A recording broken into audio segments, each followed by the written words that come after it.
ഏറ്റവും പുതിയ MCU പടമായിട്ടുള്ള Captain America brave new world നോക്കിക്കഴിഞ്ഞാൽ രണ്ടാമത്തെ ക്യാപ്റ്റൻ അമേരിക്ക സിനിമയായിട്ടുള്ള വിന്റർ സോൾജിയറുമായിട്ടൊരു സ്ട്രക്ചറൽ സിമിലാരിറ്റി കാണാൻ സാധിക്കും. വളരെ ക്ലീൻ ആയിട്ട് പോകുന്ന ഒരു പവർ സ്ട്രക്ചറിൽ എന്തോ കുഴപ്പമുണ്ടെന്ന് പുതിയ ക്യാപ്റ്റൻ അമേരിക്ക ആയിട്ടുള്ള സാം വിൽസൺ മനസ്സിലാക്കുകയും അത് പരിഹരിക്കാൻ അയാൾ ശ്രമിക്കുമ്പോൾ ഒരു ഫാൽക്കണും ബ്ലാക്ക് വിഡോയും അയാൾക്കൊപ്പം ഉണ്ടാവുകയും ചെയ്യുന്നതാണ് ഈ സിനിമയിൽ നമ്മൾ കാണുന്നത്.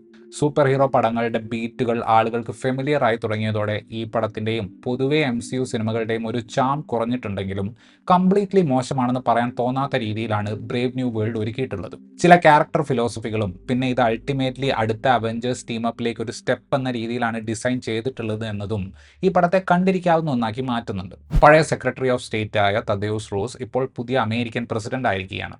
അഡമാൻഡിയം എന്ന പുതുതായി കണ്ടെടുത്ത എലമെന്റ് എല്ലാ രാജ്യങ്ങൾക്കിടയിലും സമാധാനപൂർവ്വം നല്ല രീതിയിൽ ഉപയോഗിക്കുന്നതിനെക്കുറിച്ചുള്ള ഒരു പദ്ധതി അദ്ദേഹത്തിന്റെ തലയിലുണ്ട്. ജപ്പാനിൽ നിന്നും കളവ് പോയ അഡമാൻഡിയം ക്യാപ്റ്റൻ അമേരിക്കയുടെയും അദ്ദേഹത്തിന്റെ ടീമിന്റെയും സഹായത്തോടെ റോസ് തിരിച്ചു പിടിക്കുന്നുണ്ട്. അഡമാൻഡിയത്തിന്റെ സാധ്യതകളെക്കുറിച്ച് സംസാരിക്കുന്ന ഒരു പരിപാടിക്കിടയിൽ വെച്ച് ചില അൺഫോർച്ചുനേറ്റ് ആയിട്ടുള്ള കാര്യങ്ങൾ സംഭവിക്കുകയും റോസിന്റെ സമാധാനം ആഗ്രഹിക്കുന്ന പ്ലാനുകൾക്ക് കോട്ടം തട്ടുകയും ചെയ്യുന്നു. അതിന് പിറകിലുള്ള ആൾ ആരാണെന്ന് കണ്ടുപിടിക്കുന്നതാണ് ഈ സിനിമയിൽ നമ്മൾ കാണുന്നത്. എൻഡ് ഗെയിം വരെയുള്ള MCU സിനിമകൾ നോക്കിക്കഴിഞ്ഞാൽ കഥ പറച്ചിൽ റീഇൻവെന്റ് ചെയ്യാനുള്ള ഒരു നിരന്തര ശ്രമം നമുക്ക് കാണാൻ സാധിക്കും. തൈക്ക വൈറ്റിറ്റിയെ പോലെയുള്ള സംവിധായകരെ കൊണ്ടുവന്ന് വിഷ്വൽ എസ്തെറ്റിക്കും ഹ്യൂമറും ഒക്കെ വേറെ രീതിയിൽ അവതരിപ്പിക്കാൻ മാർവൽ സിനിമകൾ ശ്രമിച്ചിട്ടുണ്ട്. പക്ഷേ അടുത്ത കാലത്തായി വരുന്ന പല സൃഷ്ടികൾക്കും ഇത്തരത്തിലുള്ള ഒരു പുതുമയിലേക്ക് പോകാൻ സാധിക്കുന്നില്ല. 11 വർഷം മുമ്പ് വിന്റർ സോൾജിയർ കണ്ട സമയത്ത് ഒരു സൂപ്പർ ഹീറോ പടം എന്നതിനേക്കാൾ അതിനൊരു ഇൻവെസ്റ്റിഗേറ്റീവ് ത്രില്ലർ സ്വഭാവം ഉണ്ടായിരുന്നു. അതുവരെയുള്ള MCU സിനിമകളിൽ നമ്മൾ കണ്ടിട്ടില്ലാത്തൊരു സംഭവമായിരുന്നു അത്. ഇത്തരത്തിലുള്ള ഒരു ഇൻവെന്റീവ്നെസ് ആണ് സത്യം പറഞ്ഞാൽ ബ്രേവ് ന്യൂ വേൾഡ് പോലെയുള്ള സിനിമകൾ കാണുമ്പോൾ മിസ് ചെയ്യുന്നത്. അയൺമാൻ സിനിമകളിലൊക്കെ ഉള്ളതുപോലെ ഹീറോയെ ഇൻട്രൊഡ്യൂസ് ചെയ്യുന്ന ആക്ഷൻ സീക്വൻസിന് പിന്നീട് വലിയ ഇമ്പോർട്ടൻസ് ഉണ്ടാകുന്ന രീതിയിലാണ് പടം ആരംഭിക്കുന്നത്. അതിനുശേഷം ക്യാപ്റ്റൻ അമേരിക്ക സിനിമകളിൽ സ്ഥിരം കാണുന്ന പരിപാടി, അതായത് ക്യാപ്റ്റന് സംശയം തോന്നുകയും അയാൾ റോഗാവുകയും ചെയ്യുന്നത് നമുക്ക് ഇവിടെയും കാണാൻ സാധിക്കും. സിനിമ നമുക്ക് കണക്ട് ആകുന്ന ചില ഏരിയകൾ എന്തുകൊണ്ടാണ് സൂപ്പർ സോൾജിയർ അല്ലാത്ത സാം വിൽസൺ സ്റ്റീവ് റോജേഴ്സിന്റെ ലെഗസി പിന്തുടരാൻ യോജിക്കുന്ന ആളാണെന്ന് കാണിക്കുന്ന സ്ഥലങ്ങളിലാണ്. പഴയ പോലെ ഫാൽക്കണും ക്യാപ്റ്റനും ബ്ലാക്ക് വിഡോയും എന്തിന് ഹൾക്ക് വരെ പടത്തിൽ വരുന്നുണ്ട്. പക്ഷേ ഇത്തവണ ക്യാരക്ടർ ഡൈനാമിക് വളരെ വ്യത്യസ്തമാണ്. അങ്ങനെ ആന്റണി മാക്കിക്ക് സോളോ പടം ലഭിച്ചിരിക്കുകയാണ് ഈ സിനിമയിലൂടെ. ഫാൽക്കൺ എന്ന കഥാപാത്രത്തിനുള്ള ബ്രദർലി ചാം ഫലപ്രദമായി ഉപയോഗിച്ചിട്ട് ക്യാപ്റ്റൻ അമേരിക്കയ്ക്ക് പുള്ളിയുടേതായ ഒരു സിഗ്നേച്ചർ കൊടുക്കുന്നുണ്ട്. Danny Ramirez Falcon and Winter Soldier എന്ന സീരീസിൽ അദ്ദേഹത്തിന്റെ കഥാപാത്രത്തെ ഇവിടെ അവതരിപ്പിച്ചിട്ടുണ്ട്.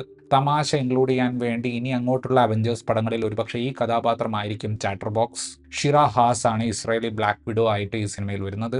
സ്ക്രീൻ ടൈം വളരെ കുറവാണ്. എന്നാൽ ഞാൻ നേരത്തെ പറഞ്ഞതുപോലെ ആ കഥാപാത്രത്തെ ഇവിടെ ഉൾക്കൊള്ളിച്ചതിന് അടുത്ത അവഞ്ചേഴ്സ് എന്നൊരു പേർപ്പസ് ഉണ്ട്. അയൺമാൻ 2-ൽ നതാഷ റോമനോഫ് വരുന്നത് പോലെയാണ് ഒരർത്ഥത്തിൽ ഈ സിനിമയിൽ ഈ കഥാപാത്രം വരുന്നത്. അന്തരിച്ച വില്യം ഹേർട്ട് അവതരിപ്പിച്ച കഥാപാത്രത്തെയാണ് ഹാരിസൺ ഫോർഡ് ഈ സിനിമയിൽ അവതരിപ്പിച്ചിട്ടുള്ളത്. അദ്ദേഹം അഭിമുഖങ്ങളിൽ പറഞ്ഞിട്ടുള്ളതുപോലെ ഭീകരമായ ആക്ടിംഗ് ചാലഞ്ചുകൾ ഒന്നുമില്ലാതെ അത്യാവശ്യം പൈസ ഉണ്ടാക്കാൻ പറ്റുന്ന റോളാണ് റോസ് അഥവാ റെഡ് ഹൾക്ക്. കാൾ ലംബ്ലി സീരീസിൽ അദ്ദേഹം അവതരിപ്പിച്ച സൂപ്പർ സോൾജിയർ ആയിട്ടുള്ള ഇസയ ബ്രാഡ്ലി എന്ന കഥാപാത്രത്തെ അവതരിപ്പിച്ചിരിക്കുന്നു. Tim Blake Nelson, Liv Tyler എന്നിവർ 2008-ലെ ഇൻക്രെഡിബിൾ ഹൾക്ക് എന്ന സിനിമയിൽ അവരുടെ കഥാപാത്രങ്ങളെയാണ് അവതരിപ്പിച്ചിട്ടുള്ളത്. ആശ്വാസം തോന്നിയ ഒരു കാര്യം എന്താണെന്ന് വെച്ചാൽ ഇപ്പോൾ ഏറെക്കുറെ ആളുകൾക്ക് മടുത്തു തുടങ്ങിയിട്ടുള്ള കാമിയോ അതിപ്രസരം ഈ സിനിമയിൽ ഇല്ല എന്നതാണ്.